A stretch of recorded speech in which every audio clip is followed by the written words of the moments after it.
Bonsoir, je suis Medar Bamou. Alors, nous venons pour la partie 2 de notre première vidéo, la connexion à une base de données. Nous allons alors répartir sur notre bouton connexion. Nous allons cliquer sur connexion. Nous avons ici les différents opérateurs et les opérateurs forestiers qui ont été enregistrés. Nous allons sélectionner notre opérateur forestier que nous avons créé dans la précédente vidéo. Ensuite, nous allons créer une assiette annuelle de coupe. Nous allons cliquer sur le bouton vers juste en face. Comme vous voyez, lorsqu'on le survole, c'est écrit une nouvelle assiette annuelle de coupe. Donc, cliquons dessus. Et nous avons cette fenêtre qui s'affiche. Alors, c'est une fenêtre qui a plusieurs champs. Il faudra soigneusement renseigner tous les champs pour s'assurer de la bonne configuration de l'assiette. Alors, nous allons nous intéresser au premier onglet, au premier onglet. Onglet général.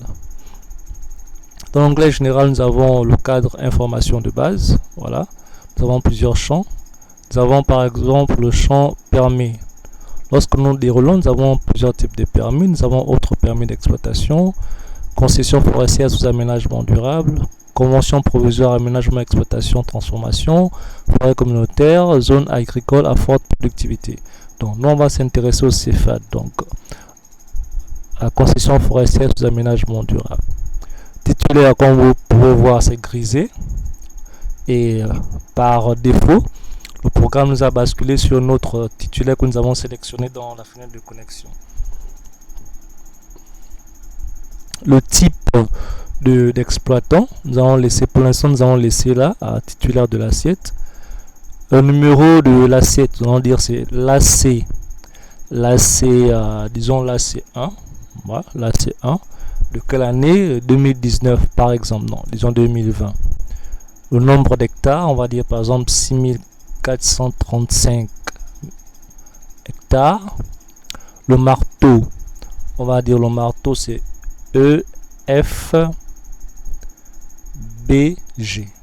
Voilà. Le découpage des assiettes, est-ce que c'est en carré, est-ce que c'est en poche? Bon, si c'est un autre type de découpage, vous pouvez laisser aucun découpage. Bon, nous ici on va prendre par exemple le système de poche. La localisation, je vais dire c'était une assiette située à Oufoué par exemple. La province, c'est la province de Logoué-Vindo. Le département, bon, on va laisser comme ça pour l'instant. Voilà.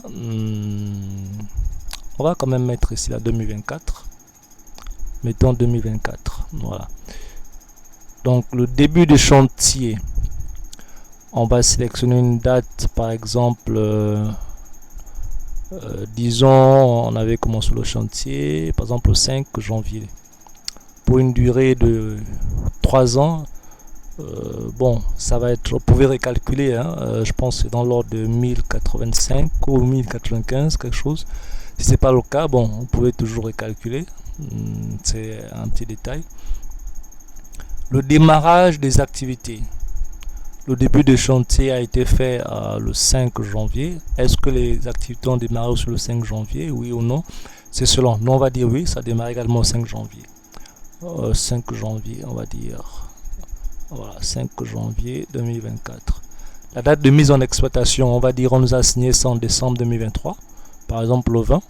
Voilà. On vient au niveau de la définition de l'assiette, les UFA. On va créer une UFA, on va dire par exemple c'est l'UFA 1.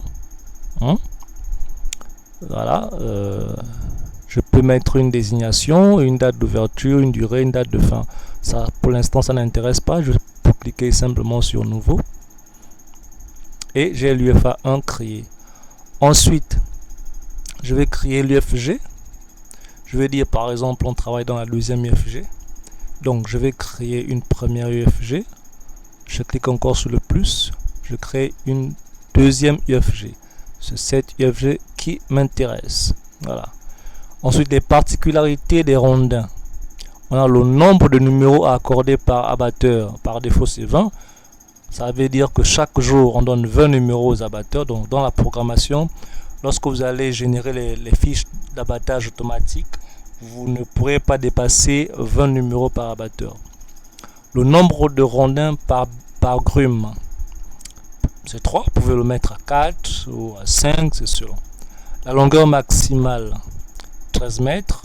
La longueur minimale, 5 mètres 20. Ça, c'est modifiable selon le fonctionnement de chaque entreprise. Alors, la limite des numéros lorsqu'on utilise une série alphabétique, par exemple A, B, C, etc. Donc, ça s'arrête à 999 numéros.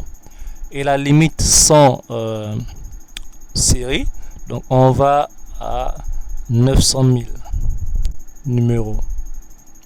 Voilà, comme vous pouvez le voir. Ensuite, nous passons à l'onglet détail. L'onglet détail nous demande de définir les exploitants de l'assiette. On va dire, donc, puisque au départ, on nous a demandé le type d'exploitant, on a dit que c'était le titulaire lui-même. Donc ici, on va sélectionner le titulaire et on va cliquer sur le plus. Voulez-vous ajouter l'opérateur EFBG dans la liste des opérateurs des exploitants? Je dis oui. Effectivement, il est ajouté. Nous passons ensuite à la configuration spécifique. Alors ici, il faut faire attention. Il y a beaucoup de paramètres. Donc, établir les spécifications clientes sur la base du bois disponible au parc de rupture. Ça dépend du fonctionnement de la structure. On ne veut pas s'embêter, on va dire non. On va décocher. Les bois vendus aux clients sont cubés sous aubier. On va dire oui, c'est bon. Bloquer les nouvelles clôtures en cas de production antérieure non clôturée. On va dire oui, il faut bloquer. On va laisser. Déclarer les volumes calculés sous aubier à l'administration forestière. Bon, on va dire non. Après, ça dépend du fonctionnement de l'entreprise. Vous pouvez cocher ou décocher, c'est selon. Appliquer un seul type de cubage par bille. On va laisser non. Bloquer la saisie de production des mois clôturés, oui.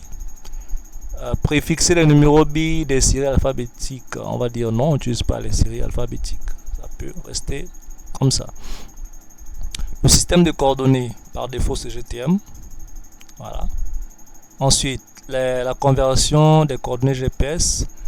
Donc, ça part de GTM en degrés minutes ou degrés décimal, c'est selon vous. Le modèle des spécifications clients. Est-ce que c'est commercial ou administratif? Vous faites le choix. Les déclarations de production, est-ce que c'est par défaut? Donc, par défaut, vous avez une seule page. Ou alors, déclaration en 3 volets. Ça veut dire que vous avez 3 pages pour une déclaration mensuelle. Le format de numéro plaquette, on va dire en numérique. Le suivi de la traçabilité est fait par une cellule d'aménagement, par exemple chez nous. Voilà. Séparateur, c'est le tiret. Et puis, lorsque vous avez terminé la numérotation, les essences, la série, il faut distinguer le comé et le bois d'hiver, effectivement. La famille des ocomés, est-ce que c'est par défaut, donc c'est seulement l'ocomé, et bien l'ocomé est associé à l'osigo. Donc on va laisser ocomé osigo associé.